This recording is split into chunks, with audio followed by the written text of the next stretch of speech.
Hello दोस्तों, नमस्ते प्रणाम। मैं हर्षंती भाई स्वागत करती हूँ उषा कुशवाहा सोहर गीत के चैनल पे। एक बहुत ही प्यारा कजरी गीत लेके हैं फ्रेंड। आप लोग से रिक्वेस्ट है उषा दीदी के चैनल को ज़्यादा से ज़्यादा सपोर्ट करिएगा और अपना ढेर सारा प्यारा आशीर्वाद दीजिएगा। उषा कुशवाहा सोहर गीत के चैनल को प्लीज़ सपोर्ट करिएगा फ्रेंड। बहुत ही तड़कता भड़कता प्यारा सा कजरी गीत आ रहा है, तो प्लीज़ सपोर्ट करिएगा और सुनिएगा, आनंद लीजिएगा। प्यारा प्यारा सा कमेंट करके बताइएगा गीत आप लोग को कैसे लग रही है। नीचे तरीका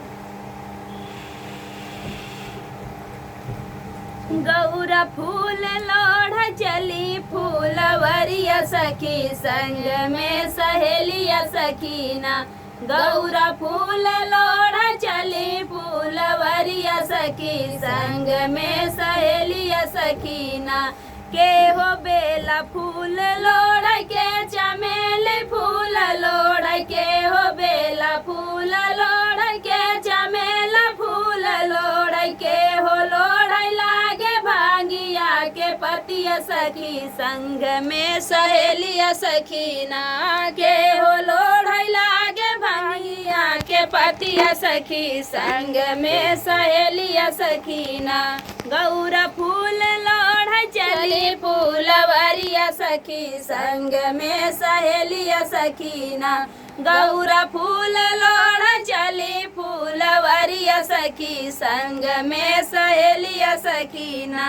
राधा बेला फूल लोढ़ सखी चमेला फूल लोढ़। राधा बेला फूल लोढ़ सखी चमेला फूल लोढ़। गौरा लोढ़ लागी भांगिया के पतिया सखी संग में सहेलिया सखीना।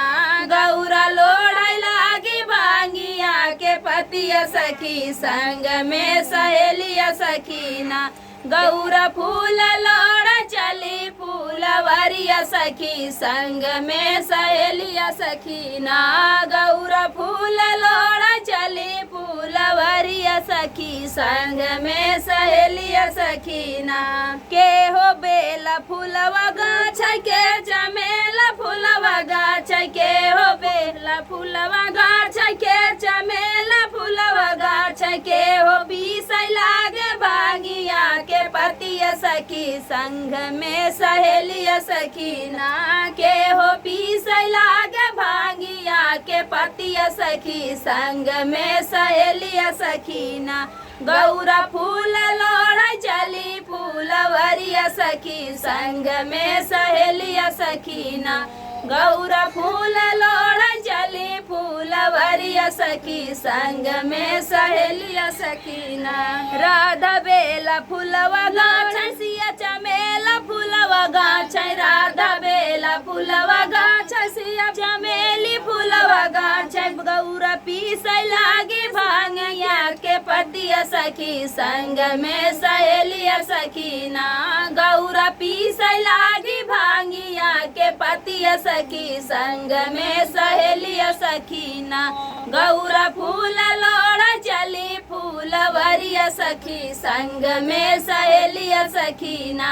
गौरा फूल लोढ़ चली फूलवरिया सखी संग में सहेलिया सखीना। तो फ्रेंड, था कजरी गीत। आप लोग कैसे लगा कमेंट बॉक्स बताना और उर्मिला दीदी के चैनल को ज़्यादा से ज़्यादा सपोर्ट करिएगा। ढेर सारा